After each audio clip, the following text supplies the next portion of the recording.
Hey there! Welcome back to An Introvert's Paradise. I'm Kendra Kaiju, and today I'm gonna make the case that inZoi should remain a single-player, traditional life sim. At least for now. Yeah, a couple days ago at this point, Kaijun went onto Discord and he discussed the feedback that he had gotten from the community. And it turns out one of the things that people want most in the game is a story mode. I was definitely a little surprised by that. I did not see that coming. I didn't think that's what people wanted from a life sim. And I didn't quite know what that meant. The first thing that crossed my mind was, oh, story mode? What, like Final Fantasy? Of course, when I framed it like that, I was like, oh, then I'm on board. If it's like Final Fantasy, I'm there. But here's the thing. It's probably not gonna be like Final Fantasy. Listen, it took me 75 years to get over the death of Aerith. Yeah, I know. I got 50 more years to go. Now don't get me wrong. I'm sure the dev team would come up with a compelling story. I mean, the game is made in South Korea, the home of K-dramas. So whether they know it or not, I guarantee you the dev team has been exposed to their fair share of those and could definitely deliver on a compelling story. And even though I think it would definitely be, certainly they would add a unique wrinkle to the tried and true life sim formula, I just don't think now's the time. Or I suppose any time in the near future is the time. Because I was gonna say my issue with it, but I think issue is not the right word because I don't have an issue with it. It's just my objection to it is it shouldn't happen right now or even within the next few updates. It's the same objection I had to multiplayer, which was brought up a few months ago at this time, also on Discord, where it seemed like a not insignificant amount of the community wanted multiplayer, and even though I'm not part of them, but I'm certainly not against them. In fact, I could see the appeal of a multiplayer mode, because I remember The Sims 4 had this mod where you could go on and play with your friends. I was really excited to find out about that mod, but then I realized, oh yeah, I don't have that many friends. And the ones that I do have, none of them play The Sims. It's still not the way that I would mostly play inZoi. I would still play it by myself for the most part. But if I had friends who played, I would definitely play it here and there with them. Now, I would certainly never play an MMO version of inZoi. That's not for me, no thank you. I've definitely played GTA Online in public with randoms, and that's not for me. I play life sims to relax, to get away from reality. I don't need reality chasing me down and blowing me up in my car. And as for story mode, inZoi has one of the better character creators I've ever come across. It's certainly a beautiful game. So even if inZoi weren't a life sim, it was just some sort of third-person, story-driven game, I guarantee you I still would have gotten it, I still would have played it. So as I said, I'm not against these ideas. I think they're good ideas. I can certainly see the appeal, and I could see it being pulled off. My only objection is doing it right now. And even though I love inZoi, which I can say very confidently now, pre-Chihaya, I liked inZoi, but post-Chihaya, I love inZoi. But despite that, I'll be the first to tell ya, we're not quite there yet. We're still missing some features. In fact, I'm working on a new video, things I'd like to see in inZoi. So I've been making mental notes as to what's there and what's not there. And I gotta say, I'm a little bit surprised as to how much stuff is still missing. Now don't get me wrong, the dev team's done a great job in a very short amount of time. The amount of new content, fixes, that type of stuff over the past, maybe 6 months or so? It's definitely impressive. I feel like they've gotten more done than some larger dev teams would have in that same amount of time. But with all that being said, I'm not a sycophant. I don't just say things. Let's call a spade a spade. We're still missing some very key features. I'm noticing in that video that I'm talking about, that I'm working on, some things are nice to haves. But then there's other things that are This needs to be in the game, or this game is not going to be successful long term. Like, for example, I've said it before and I'll say it again. That family tree, the memory system. Because I feel like at the core of a life sim game is family and relationships. Relationships with the family that you're given, but then relationships with new people and starting your own family. I feel like most people don't play like an absolute weirdo.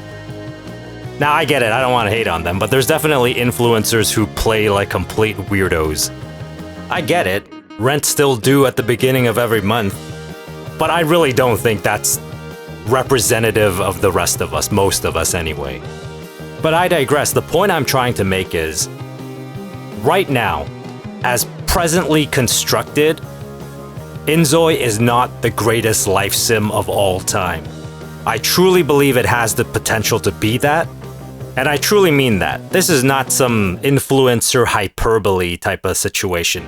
Because I truly believe inZoi has a lot of great things going for it, where if they play their cards right, they will absolutely be the greatest life sim ever. So I really believe that the right course of action for them is to do just that. Let's be the best traditional life sim ever. Let's do what EA should have done. Instead of resetting everything every single iteration just so they can sell us the same expansion packs over and over again, instead of trying to milk us all dry by deciding to go with Sims 4 for life, let's make what The Sims 5 should have been. Which is take everything that worked from every iteration that came before it and put it in the game, and then if you need to sell us stuff, innovate. Don't try to sell me weather for the third or fourth time. Come up with something new. Something exciting. And not, oh god, I know what they're doing here. But we have no choice. They have no competition. But now there's competition. And even though I think K-Jun and his team, it's commendable what they're doing, building the game with the community. But the problem with doing it that way is, there are a lot of voices, and not all of them are going to be right. And sometimes it doesn't even matter if it's the majority of voices. Now, not to make it political, but even in an election where the majority has spoken, that hasn't exactly stopped, oh, I don't know, let's just say the rest of the world from saying, yeah, I think they put the wrong guy in the office. And again, I'm not even saying multiplayer is wrong, story mode is wrong. As I said, I see the validity of those things. I can see how that would absolutely enhance the game, draw new people to the game, keep the ones that you already have. I can see all that stuff. And again, I'm not against it from happening. I'm just against it happening right now. I think right now we need to make inZoi the best traditional life sim that it can be.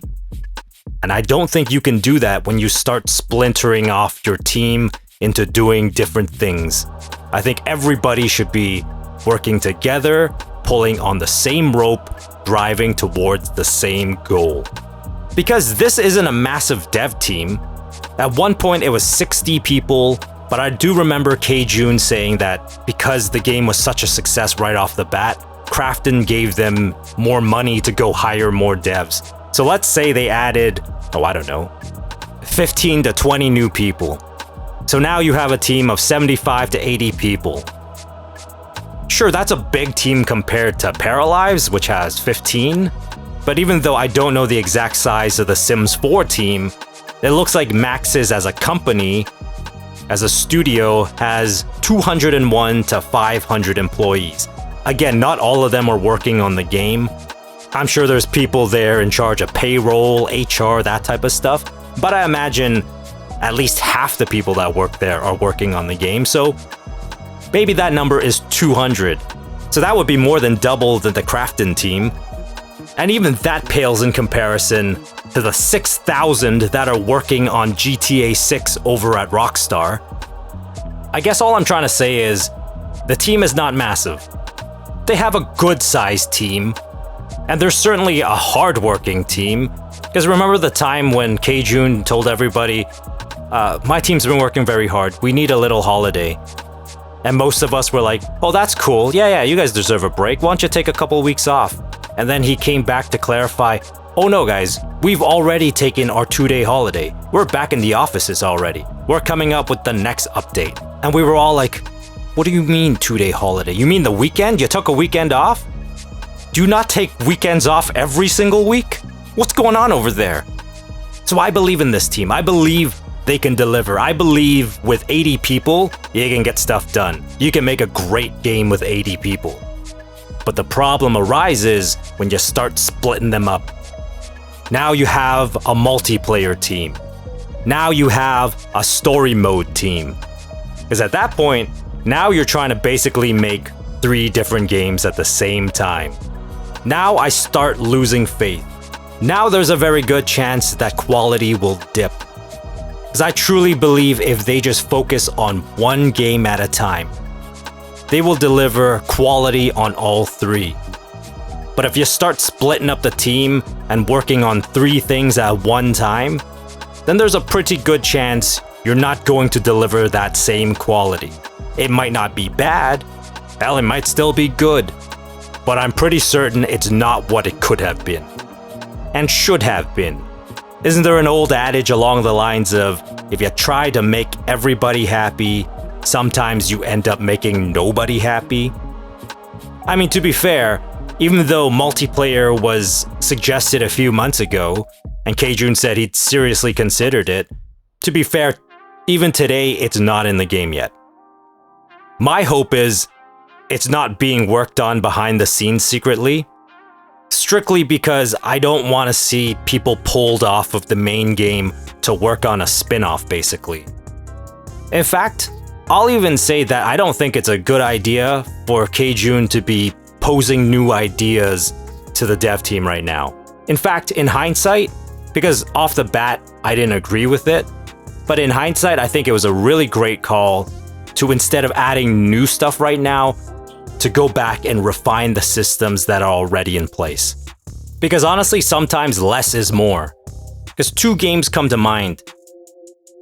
Cyberpunk 2077 and Star Citizen, both games, one of the major problems they ran into during production was leadership would show up on a regular basis and just keep adding things. Changing things too. They would be like, oh, I saw this in this other game. I think we should have that in ours. Add it in. And I think at this point, there's been enough feedback over the past 6 months where I think the dev team has enough to work with. I think they know what we want, and they have a pretty good idea of what we need. Let's not change course, let's not do something drastically different. Let's just stay the course and make the great traditional life sim. Let's not splinter off into basically making other games. I think the big major course correction that needed to happen has already happened, and that is more things for us to go and visit and do in the city. That was a major piece of feedback, and I'm sure as with a lot of the early stuff that came in, but I feel like right now, they should go with a need-to-know basis, like, for example, when they asked about the car crashes. Would you prefer this animation or this animation? Okay, you need us?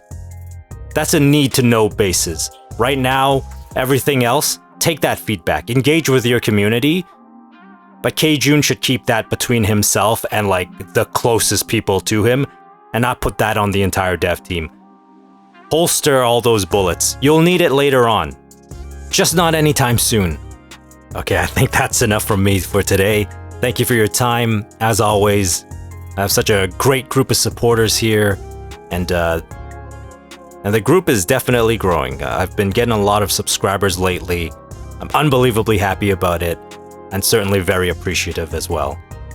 As always, thank you for your time. Thank you for tuning in. You take care of yourself, and we will talk really soon. I'm Kendra Kaiju, and this has been an Introvert's Paradise. Till next time, just make it through another day.